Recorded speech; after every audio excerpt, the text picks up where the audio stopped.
So the question is, if they're interested in energy and they're coming in, can they do the SG Immersion or a consulting, or they can do both? And the answer is they can do both. It's designed to allow you to do both.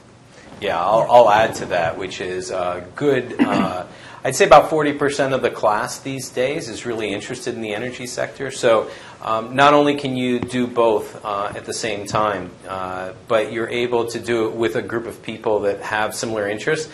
This ends up being really important in terms of having a support network, a number of projects in the immersion this year. We're currently doing 10 projects. I think 4 or 5 of them are related to the energy area. So it gives folks that are interested in this area really great hands-on experience. And I would add to that doing any one of the immersions where you've got a project allows you to take the skills that you've been learning along the way in management cases and applying them again to a real live business problem, which strengthens your ability to be successful in the summer.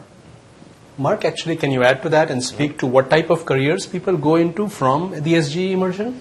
Yeah, they go everywhere. So we've got alumni that are on Wall Street. We've got alumni that are in, I think, every major consulting firm.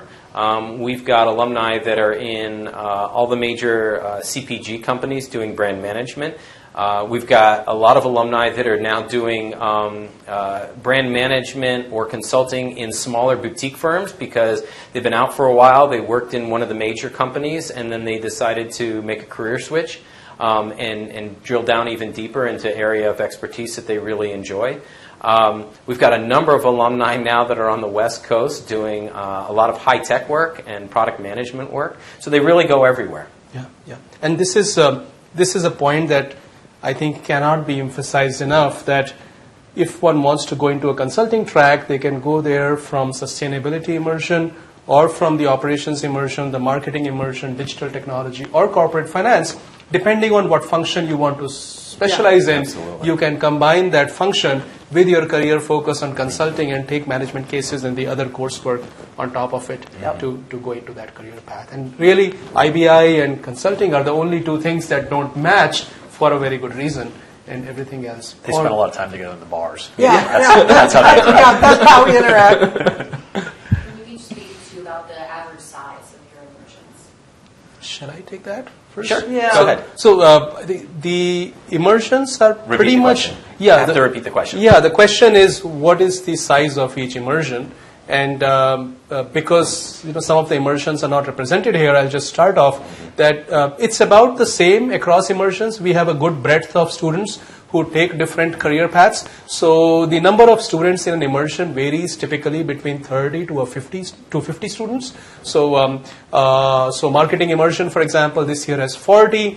The operations immersion has about 40 as well, and investment banking has 50, and so on. And then some immersions also get students that are from outside the Johnson MBA program. So digital technology will have about 1/3 of the class that is coming from information sciences. So these are master's students in information sciences coming from engineering. Or sustainability gets students from other parts of Cornell as well, and so does the operations immersion. And if I think about the consulting immersion, we probably have about 100 students in management cases, maybe even slightly more than that, because you'll find some people that aren't interested in consulting also find that management cases gives them some good capabilities going into other roles, including things like IBI if they want to do presentations. Yeah, we have, in the SG Immersion this year, we have 30 Johnson students and 10 non-Johnson students. So we have 40, which is actually the target number we look to. We've been over that in past years, but 40 is a great size in terms of number of projects and the ability to actually spend time with each team to mentor them through the process. Drew, can you answer if any specific skill sets in the financial industry are helpful in the investment banking immersion? If so, what they would be? Sure. So are there specific skill sets in the financial services industry that are helpful coming into a career in investment banking? There certainly are, and I can point those out. I think maybe I'll start in answering that question by sort of talking about the theory of how we design the program. So we are a school of career switchers specific to investment banking. These are students that are coming from one area and they're looking to leverage their MBA and specifically the Johnson MBA to develop actual acumen and a career in investment banking. So the way we design the full year curriculum is we take anybody from a poet and turn them into an investment banker, or we take somebody who worked maybe in another front office finance capacity, sales and trading or lending, and move people over to investment banking as well. So if you think about it as along the continuum, if there's somebody who's really not quantitative, doesn't have any quantitative coursework, doesn't know the sort of basics of core finance, we're very adept at taking that person from all the way over here to investment banking, and we're also adept at taking somebody that's maybe a little bit closer from a skill set perspective and moving them over the edge. What I think is great about Johnson, and this really speaks to our culture, is if you think about the amount of work required to get somebody from here to here, that's a lot more hours, if you will, than somebody who's over here. So what winds up happening inside the class is the people coming in with some finance acumen help the people in their class that have less. And I think that's a really wonderful thing that develops over the course of the first year. Specific to the question of types of skills, I would say, if the language of business is accounting, the language of investment banking is sort of core finance. So things like time value of money and how to price an option and how to value a company, those are critical skills. They're all developed here. We have absolutely world-class accounting faculty, absolutely world-class finance academic faculty that develop those skills for you in the first semester. My job in the second semester, along with the academic faculty that teach our academic courses inside the IBI, is really to be that wrapper on top of your academic courses to bridge the gap between the theory and what you need to know in investment banking. And that's really how I define my role. So wherever your skill set is, we work to develop into something that looks world-class by the time you leave your internship. Is anyone able to touch on the feedback that anyone's had from recruiters on any of the immersions? So the feedback on the immersions, I can say that the feedback we've been getting from recruiters this year in consulting, both for full-time and for internships, has been extremely positive. I mean, it's some of the best feedback we've ever gotten in terms of the students' ability to tackle a problem, understand how to break it apart, put it back together, develop recommendations, and communicate those recommendations, as well as understanding the softer skills of leadership and teamwork. So it's something we work on continuous improvement all the time, but this year, normally every year there's something we don't do quite as well as we should, and this year the feedback has been extremely positive across the board on all the aspects that they're looking for. So I'll add to that for SG Immersion. So I direct the Center for Sustainable Global Enterprise. Our associate director also has an appointment in the Career Management Center, and so she works more directly with the SG Immersion students on careers, and she works more directly with recruiters. In general, students aren't basically recruiting on the SG Immersion. They're not going to recruiters and saying, hire me because I took the SG Immersion. They're saying, hire me because I have a set of skills. And then they're able to use the experience they're having in the SG Immersion to demonstrate those skills. And then land the positions that they want. From that standpoint, the feedback we get from recruiters is the SG Immersion students are strong students. One of the metrics we always use is in terms of employment, the speed with which students get employment, how many students are employed after a certain period of time. And the SG Immersion is right there with the average of the school. Some years a little higher, some years maybe it falls a little bit behind, but it's generally the average. And then same thing from the standpoint of looking at another metric is the starting salaries that students get. And there we see SG Immersion students getting higher salaries during summer employment, sometimes higher salaries in full-time employment. It's not I don't think the immersion that anyone chooses is a hindrance to what they can do from an employment perspective. But what we hear generally, and Vishal could probably speak to this better than I can, which is the students that are coming out of Cornell are strong students. The fact that the immersion is part of the program that makes them that way, recruiters are supportive of that. Yeah. Please go ahead. Yeah, so I think we can add a few different things to this. One is our students are generally rated pretty highly by recruiters, and the recruiter ranking of Johnson in Business Week ranking was extremely high the last time, and it has generally been keeping at a very good pace and moving up. We look at recruitment in two parts. One is interview success, which is did you get the internship that you wanted, and the other is internship success, which means did you convert your internship into a full-time offer. And programming is done for both these pieces. So that's why doing programming in the fall semester of the first year and the spring semester of the first year are both important, because the interview success depends on what happens in the fall semester, and internship success depends on what happens in immersions in the spring semester. So as Professor Pascarella said earlier, and Professor Milstein and Professor Allen said, our students are able to convert a large number of their internships into full-time offers. So more than 90% for consulting, or more than 85% for IBI, and so on. So I think those are some examples of the type of feedback that we get from recruiters from Immersions. I have to brag too, so I can't let this question go without putting it in. So I think in addition to the numbers that Dean Gard had mentioned, I think some of the anecdotal feedback that we get is the highest honor that a summer intern can be bestowed is they become the teacher or the go-to for their colleagues at other schools. So they're so adept at the job, and they're so knowledgeable about what the need is and what the deliverables are, that the summer interns from other classes or other schools come and ask them for help. And I think that's anecdotal feedback that we get pretty regularly. Dean Gard, can you touch on a little bit what the process looks like for selecting your immersion, what the timeline is, and when that would take place in the process? Absolutely. So the question is, what's the timeline for selecting an immersion?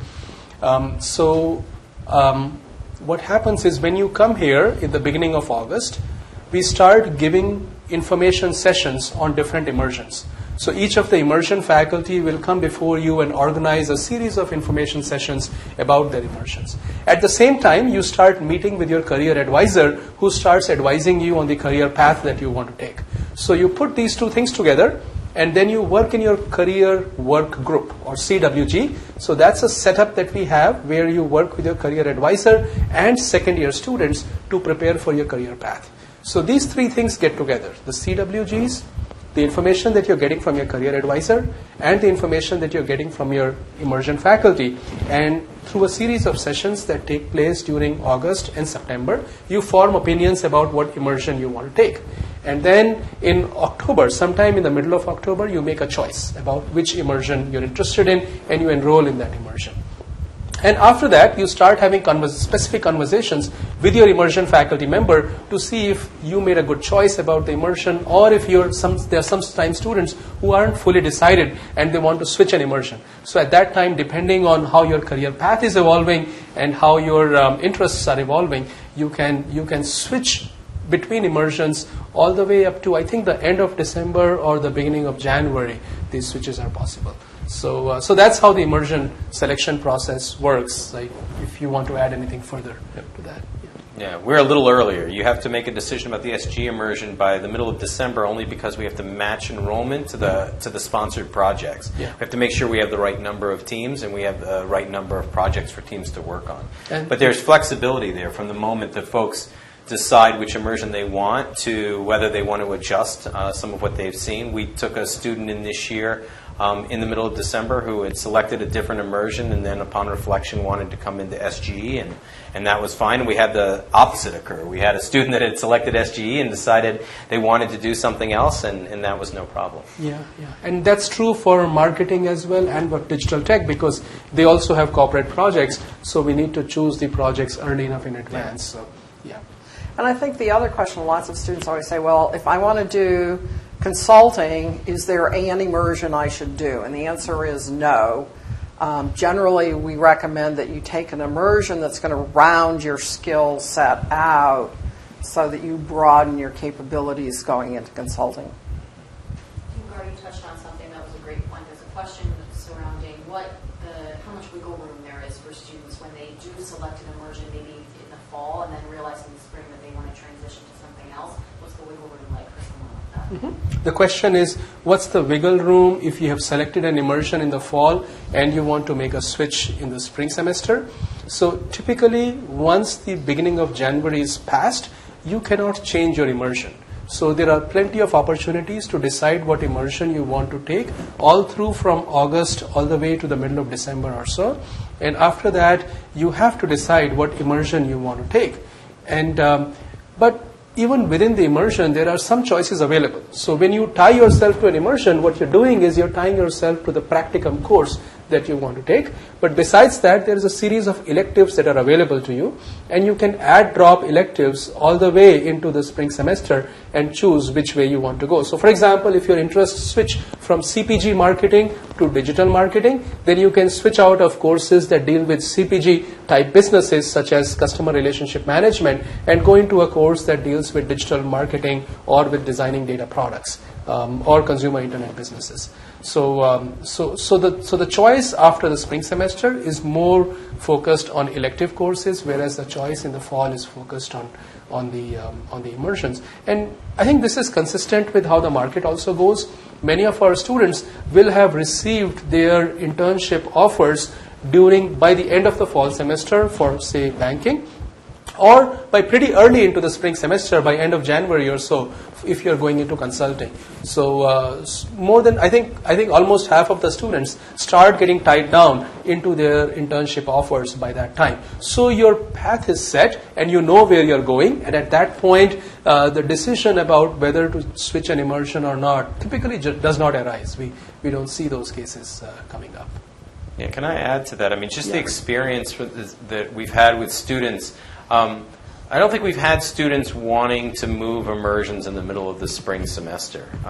There's a lot of opportunity, as Dean Garsh said, for students to understand what each immersion is and how it fits them in the fall. Being able to talk to second-year students and alumni and faculty about what an immersion really is from an experiential standpoint, what you learn, why you would do it, or why you might want to do something else. There's a lot of opportunity there to find that out. Then when you get into the spring semester, no immersion is going to make or break you from an employment standpoint for the most part. I mean, some are much more tightly tied to employment. For example, Drew's immersion, where students have got to interview much earlier, and they're going to have positions as they go into the IBI immersion. So their reason for switching wouldn't really make sense. They're already committed to that pathway.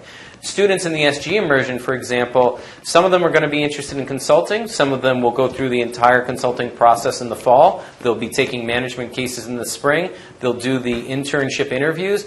And for one reason or another, they don't end up with a consulting internship.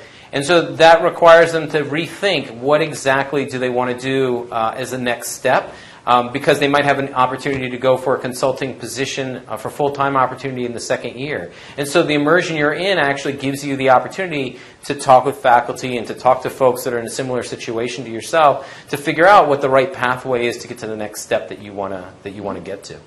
And also to add to that, a successful MBA experience requires choosing one function and then something else on top of it. So after you do an immersion, you have the entire second year available to you to pick a different concentration. So someone could do a combination of marketing and supply chains or operations.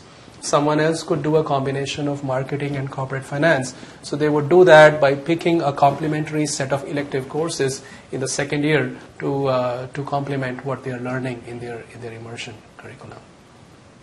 Do any of the immersion faculty interact with any of these student-led clubs, and if so, in what capacity? We are extremely tightly wound with the student-led activities. So the question is, how much interaction do we have with the student clubs and broadly the student leadership on campus? So I serve as faculty advisor to the Old Ezra Finance Club, which is the finance club, the student-led initiative on campus that drives the development of investment bankers, corporate finance professionals, and asset management professionals. I meet with them weekly. I meet with the Career Management Center lead, David Capaldi, who I mentioned, weekly. So there's an extremely high level of interaction between the faculty, student leadership, and the career management leadership. And it's the same thing for consulting for me, and I'm also the faculty member for BR Consulting. So. Yeah, I advise both the SGE Club, the Sustainable Global Enterprise Club, which is the professional club that works closely with the Center for Sustainable Global Enterprise, and also advise the Energy Club. I know there was an earlier question about energy and the interest there, and we advise both of those clubs, work very closely with them beyond the immersion, on other events, on speakers, on other opportunities to make sure that the club membership is able to leverage the resources we have here institutionally in an effective way to prepare themselves and also get the educational experience that they want. And our faculty are active in clubs in many different ways. So supporting student-organized conferences, providing MSPs or management skills practicums that Professor Randy Allen was talking about earlier, and also mentoring students on a one-on-one basis or through various clubs. So these are various different ways in which Johnson conducts its unique and exciting immersion program. A lot of schools talk about practicum-based learning, but the Johnson immersions are really unique, and no school really comes close to what we do here.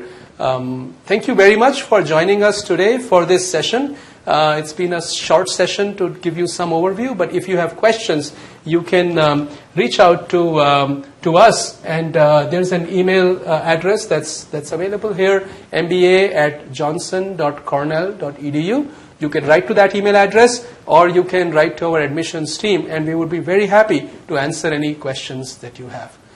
Thank you very much.